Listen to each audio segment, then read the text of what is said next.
Hey Alexa, how many more days till Christmas? Christmas Day is in 16 days on Sunday, December 25th, 2022. Oh my.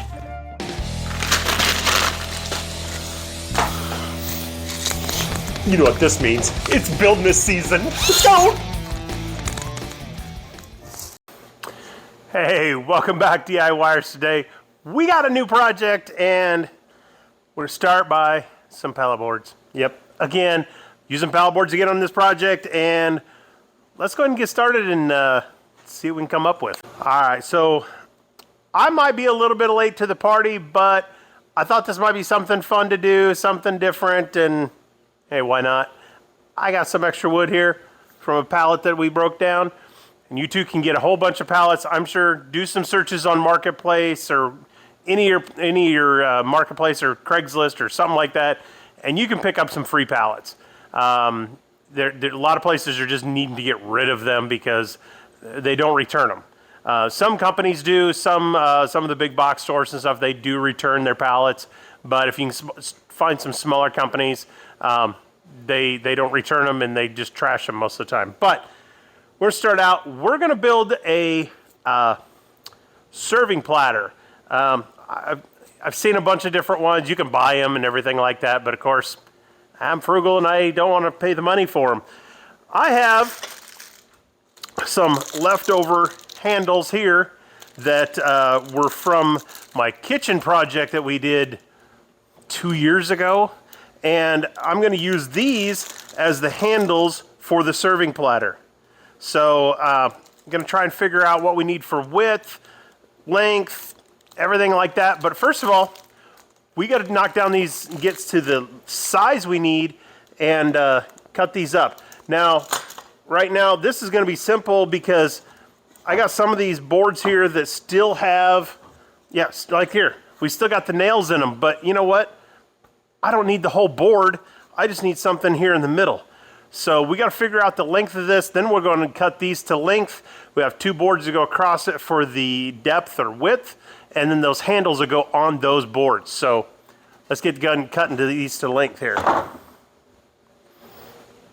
we are, we got everything set up. We are set up for a 12 by 20, and these are going here on the side, so we should have about I believe a 12 by, is it 16? Yeah, 16, I believe. Yeah, 16 on the inside. That should be enough for a plate, a drink, some silverware, maybe a dish or something else up here.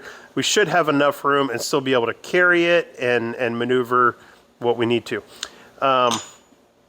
We have, these boards are all, I did get them planed down to 1/2 inch wide, and our handles that are going to go on here on either side like that.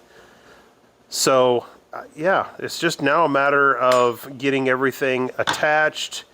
We got our boards ready. I got them measured out to put the handles in.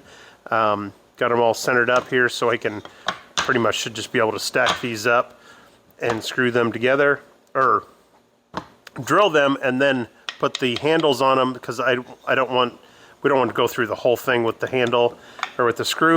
And then I think what we're going to do once these are put the handles on them, I think we're just going to attach them like this, and then be able to put the screws in from the back, so then we don't see any of the attachment.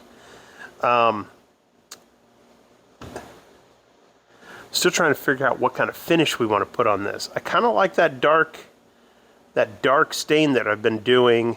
It's a pretty small piece here. I think I probably have enough either of dark walnut or maybe even the honey transparent. I have, my dark walnut. I have a little bit left here.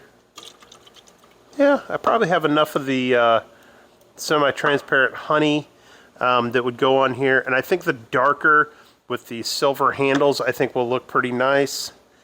But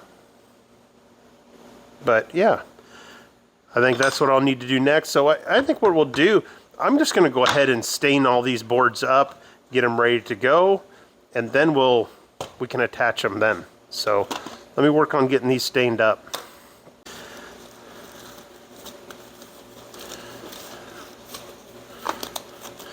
Happened to have a hell of a time trying to find gloves to fit my Wreck-It Ralph hands.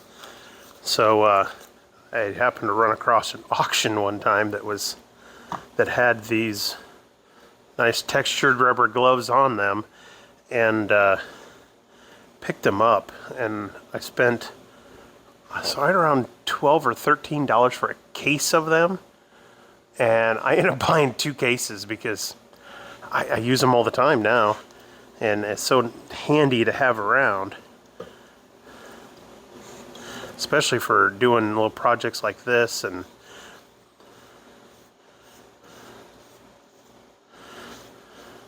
not getting your hands all stained or painted, or even from working on the cars and get oil all over them and up in my nails and everything else. But anyway.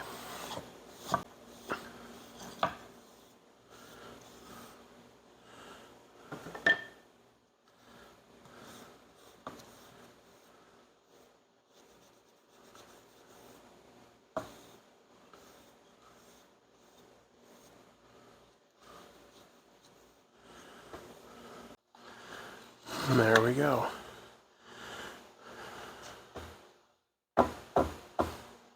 I'll let those set up and dry a little bit, and then we can we'll come back and assemble this, drill our holes for the handles, and then we can we'll eventually put some poly on this thing and put it to use. So see you in a bit. Alrighty, so here we go. Everything's all stained and all put together. We pre-drilled some holes for the handles to make sure that they would sit there nice and flush. Everything's all put in. We did do some, we pre-drilled the holes on the back and countersunk them just a little bit to make sure that they are nice and countersunk a little bit. So this will be ready to go, just like that. And I think we will put a little bit of poly on here. We'll poly it down once, and then I'm gonna stick a couple little feet, little felt tips on the back side, just so there's nothing rubbing on a countertop to scratch anything up or anything like that. So, hey, there's another project for us. Gotta like that. All finished, all done, except for some poly, but all done. Pretty simple, straightforward, something you can do, maybe even for a Christmas gift or something like that, maybe even. So put another one in the books. We got another project done, guys. On to the next one. Like, share, subscribe. We'll catch you guys later. See ya. Serve up some stain. There you go.